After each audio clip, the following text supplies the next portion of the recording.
Hi, Bulelani, how are you? I'm good, Guzan. Good, thank you. It is an honor and a privilege to be able to interview you. One, because I know that entrepreneurship and youth is something so near and dear to your heart.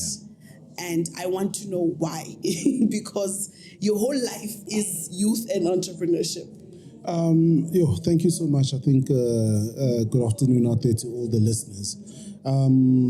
And I guess the viewers. No, man, entrepreneurship for me is entrepreneurship and also, but most importantly, youth-focused entrepreneurship is important to me because I think we see the scourge of, I guess, unemployment. Every quarter, we see the index and we see the numbers.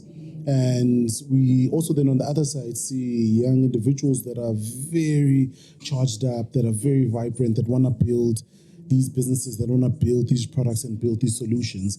But at the end of the day, is the frustration of what do I actually do? Because we've created complexities about what you build, what success looks like, what growth actually looks like, so that it ends up cluttering how you develop and how you grow at the end of the day. So I think for me, it was then important to say, if we take a couple of steps back and then assume an almost equilibrium positioning with an equal output. Okay. Because you can't necessarily always equal out environments, but we should need to have a mindset that has an equal output. We then say, okay, cool. How then do we then simplify information in almost a 1+1 format so that anyone can grab a hold of it, whether it's someone who went to a special school or someone who went to a skilled school, or someone who was privileged enough to get a scholarship and go to a St. John's or whatsoever. Right. How do we then make those opportunities malleable for bona? So that's why the deep passion, because also it comes deeply from me and my journey and the fact that I was raised by an amazing single woman, the youngest of two siblings, and had to navigate my way around. So then I almost assumed the shoes of another young kid who's growing up in the township and doesn't know where the next meal is going to come from, and they're almost forced to be an adult. Okay. What is it that we can do and work away from the norms, social norms? They say you need to look like X, Y, and Z in photo for you to make it, and start helping and educating and supporting them drive their journey forward. Sure. Okay. So what you do and what you're passionate about stems mostly from your own experiences, and you kind of trying to say, look, I don't want other young people to have to go through what I went through, correct? Yeah. So you work with young people all day, every day. What are some of the things that you think work in their disadvantage right now? Youth yamanje youth yesikhathi sakho ayifani angithi khona lezi zinto esizenzayo thina this younger generation that don't work for us, and what are some of those things? No, man, I think some of the things that come to mind really for me is, I think number one, lose the entitlement. Sure. I think operate out of a zero base, that even the organizations that are governmental, the social organizations like NGOs that are meant to do work to support you, operate as a Fabeko.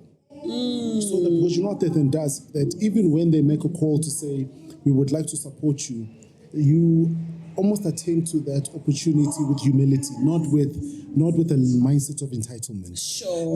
And that's the first thing for me. The second one really is, it's important for us to develop the ability to show up. It's important to show up and stop making excuses, because the reality at the end of the day is that there's nothing that's going to move or shift the button in your life apart from you. You need to be the one who shifts your own button at the end of the day.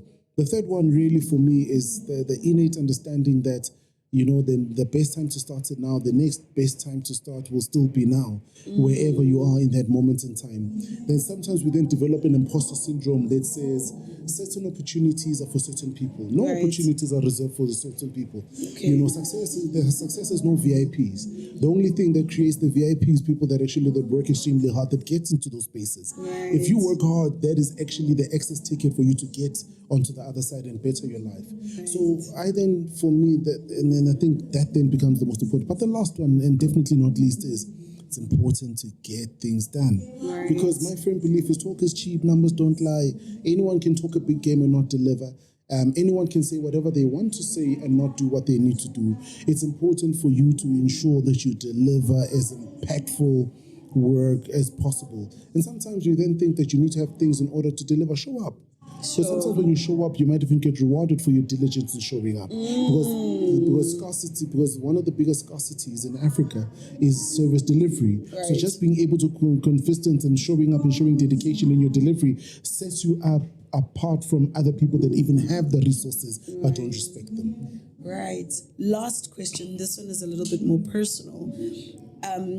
You've been an entrepreneur for as long as sikhula nje ula kule business kuyo, and also go entertainment industry, and you get to be with all of these people abakhulu that we look up to. Njengoba nawe si look up to you.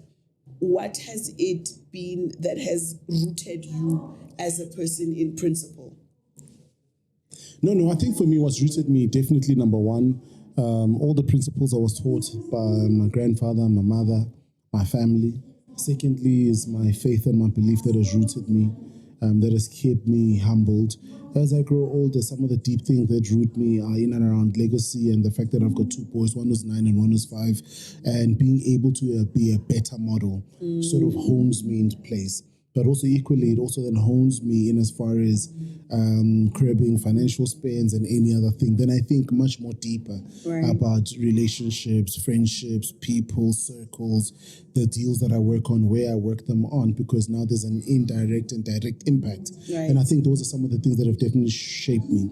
But the foundation, at the very crux of it, the foundation of it is, it's township, it's Ubuntu, it's a community. Is being able to walk over umaki bangithume ngesisha ngikhaphele empty ngiyocela ishukela banganginikeza ishukela banginikeza ishukela nemilimili bayithele eplastikini banginikeza anyanisi netamati bathi hambani nizozama nizobona ukuthi ngiphuma njani. Those are the things that humbled me. So I would never ever think of my life as self-made. It's community made. I was built by community. I was built by individuals. It takes a village. It actually takes a village. So I could never say I'm self-made. I'm community made, and it's the communities that build us up. Let us then harvest and go back to those communities and build those young people in those communities up. All right. Awesome. Thank you so much, Bulelani. It was a privilege. Appreciate you.